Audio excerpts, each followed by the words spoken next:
Welcome back to another exciting episode of Study Abroad on Scholar Strategy. Now, US has more than 150 good universities and it can be very confusing as to which schools you should shortlist at the time of applying. To make your job easy, today I'm going to give you a curated list of roughly 40 to 45 universities that I feel every Indian should apply to. So if you don't know how to get started about your school shortlisting process, start with this list. Let's look into it.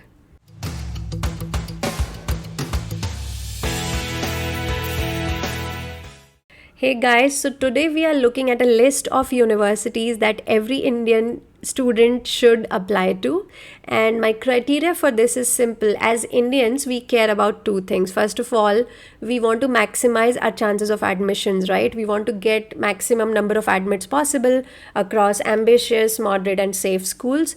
And secondly, we want schools where we can get good jobs afterwards, so employability. So the list that I'm sharing with you is created keeping these two things in mind. That is Indian friendliness, and second is the employability. First, let's look at the Indian friendly list.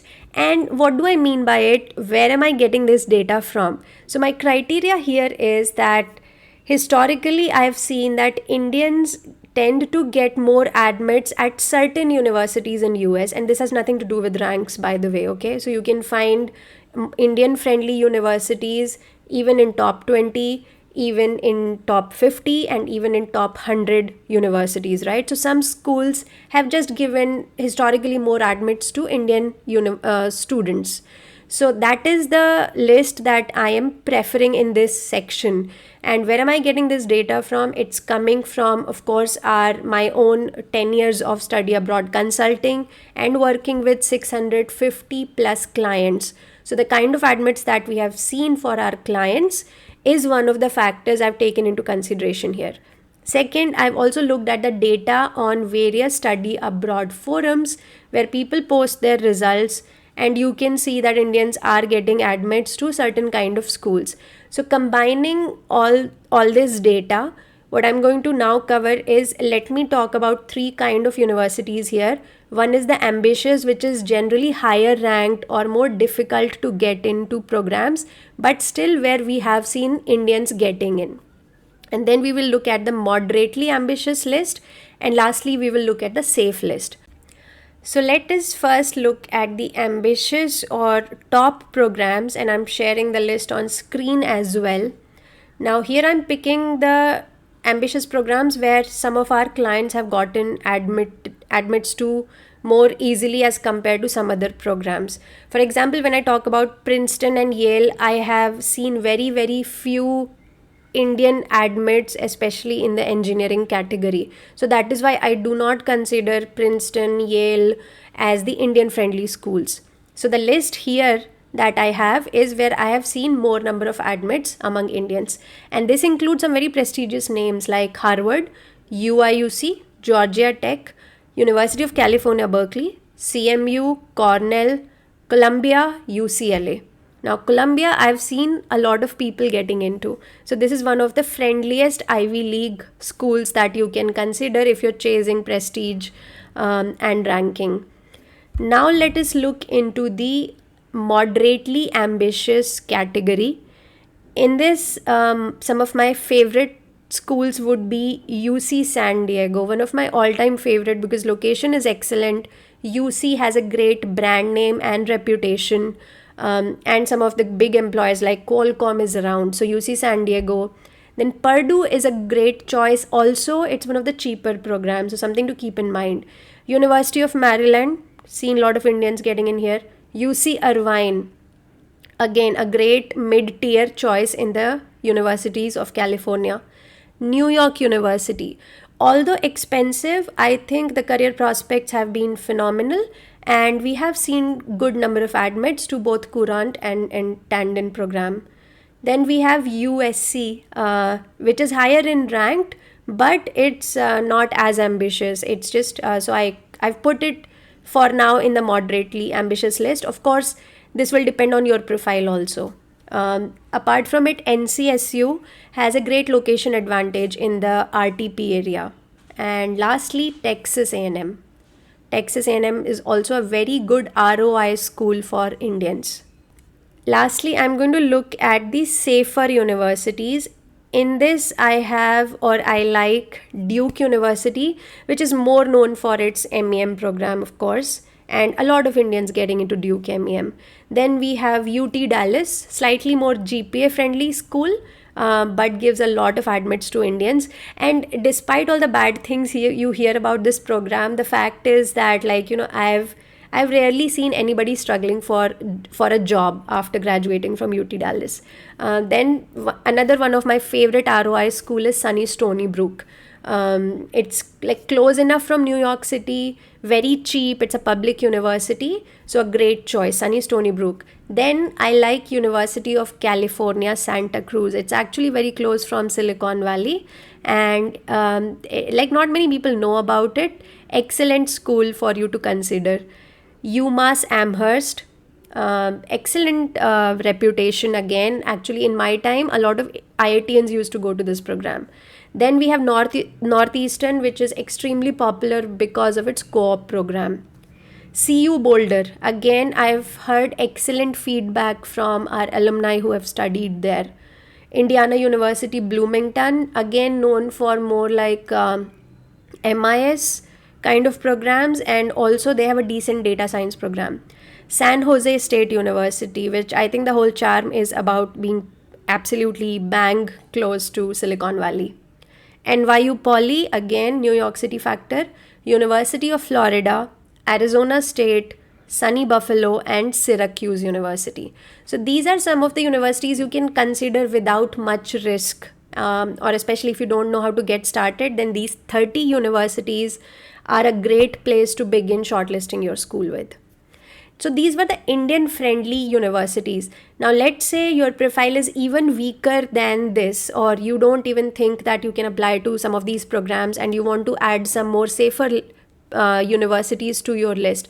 So as we go down the rank, what I like to do is I now look at the employability factor, because we are already compromising on the rank. I don't want to compromise on the employability. So now I want to look at the schools where even though rank might be low, but career prospects are still pretty decent, right? So how do we pick these schools? It's simple. We are going to look at the universities around major cities in US like New York, San Francisco, Boston, etc. Why are we doing this? I think location plays a very important role. Why? Because a lot of employers are situated around these cities, and sometimes some of those employers don't like to travel far or go to farther school. So what they do is they just recruit freshers from these local universities.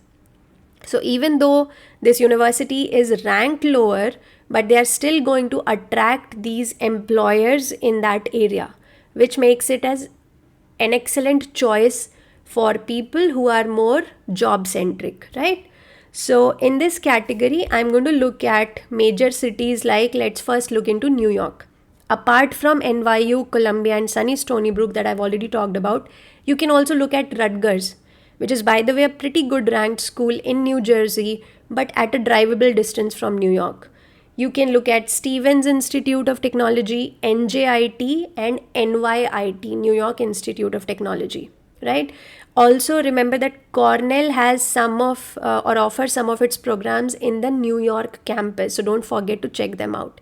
So look at any school which is closer to drivable distance from New York City, because that is where a lot of recruitment will happen. Okay, let's look next at the Silicon Valley. Now, of course, there is Stanford, UC Berkeley, UC Santa Cruz, and San Jose State Universities, which we have already covered here.